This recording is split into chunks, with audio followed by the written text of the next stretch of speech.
नमस्कार दोस्तों। आज का जो वीडियो है बहुत अलग होने वाला है, क्योंकि इसमें कोई टॉपिक मैं कवर नहीं कर रहा हूँ।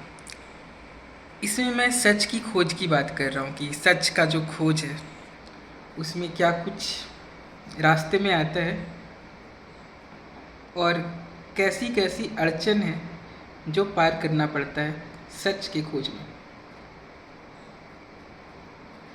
और सच से मेरा तात्पर्य क्लैरिटी की खोज में, जिससे में हमारा जो सोचने समझने की क्षमता है वो क्लियर हो, हम हर चीज़ को क्लियरली देख पाएँ, हर इंटेंशन को क्लियरली समझ पाएँ, हर डिसीजन के पहलू पे गौर कर पाएँ कि अगर मैं ऐसा करता हूँ तो ऐसा रिजल्ट होगा, ऐसा करूँगा तो ऐसा। तो जो ये सच का खोज का सफ़र है उसमें जो 3 अड़चन आती है, मेन 3 अड़चन, वो तीनों के बारे में मैं बात करूँगा। सबसे पहला अड़चन है वो हम खुद हैं, हमारा ईगो। वो ऐसे कि हमारे सामने भी सच आ जाता है ना, तो हमें ऐसा लगता है कि मेरे साथ ऐसा क्यों हो सकता है, मेरे साथ ऐसा नहीं हो सकता, मैं तो बहुत समझदार हूँ, अगर मुझे समझ में नहीं आ रहा तो ये सच नहीं हो सकता। पहला अड़चन, तो आपको इसको पार करना पड़ेगा।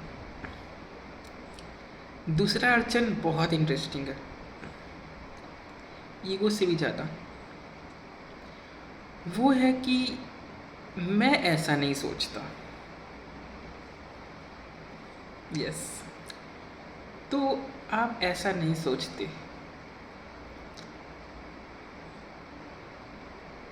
तो ऐसा हो सकता है, बहुत चांस है कि वो सच है लेकिन आप ऐसा नहीं सोचते। इसको एक्सेप्ट करना, ये एक्सेप्टेंस भी एक अड़चन है। जनरली जब बहस होता है किसी से तो सामने वाला बोलता है मैं सही हूँ, आप बोलते हैं कि मैं सही हूँ, तो वो कन्वर्सेशन इस पॉइंट पे जा ही नहीं पाता है कि आप किस मुद्दा पे बात कर रहे थे। वो कन्वर्सेशन चेंज हो जाता है इस पे कि सही कौन है।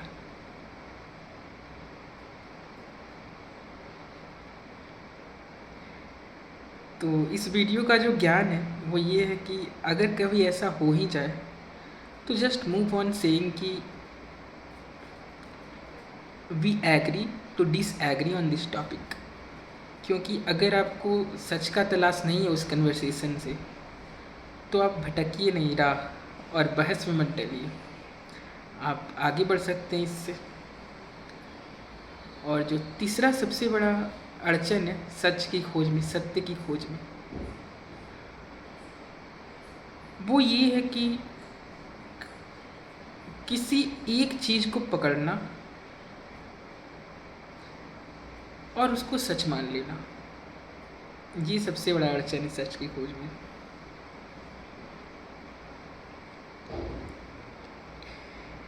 इस फील्ड में साइंटिस्ट लोग काफ़ी आगे हैं।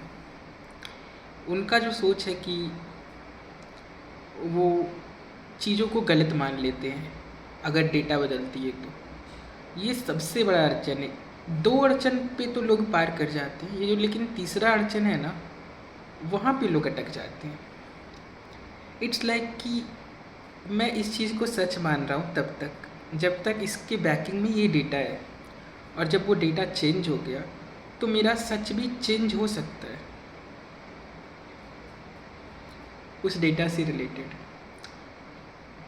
फॉर एग्जाम्पल, बहुत समय तक हम लोग ये मानते रहे ऐसा कि जो रिफाइन है, सोयाबीन ऑयल है या पाम ऑयल है, वो घी से अच्छा है, बहुत समय तक मानते रहे। कुछ उसके पीछे रिसर्च का बैकिंग था, तो वो एक सच था हमारी लाइफ का। लेकिन जैसे ही हम आगे बढ़े और रिसर्च आया, डेटा चेंज हुआ, रिसर्च का सैंपल बदला, देन वी रियलाइज्ड कि ऐसा तो है ही नहीं। अगर डेटा चेंज हो गया, अभी का अगर मॉडर्न डेटा ये बोल रहा है कि refine is not that healthy as compare to ghee, तो सच चेंज हो गया ना। तो सच की खोज का ये तीसरा अड़चन सबसे डिफ़िकल्ट है, खुद को बदल लेना अगर डेटा बदल रहा है। इसी के साथ नमस्कार।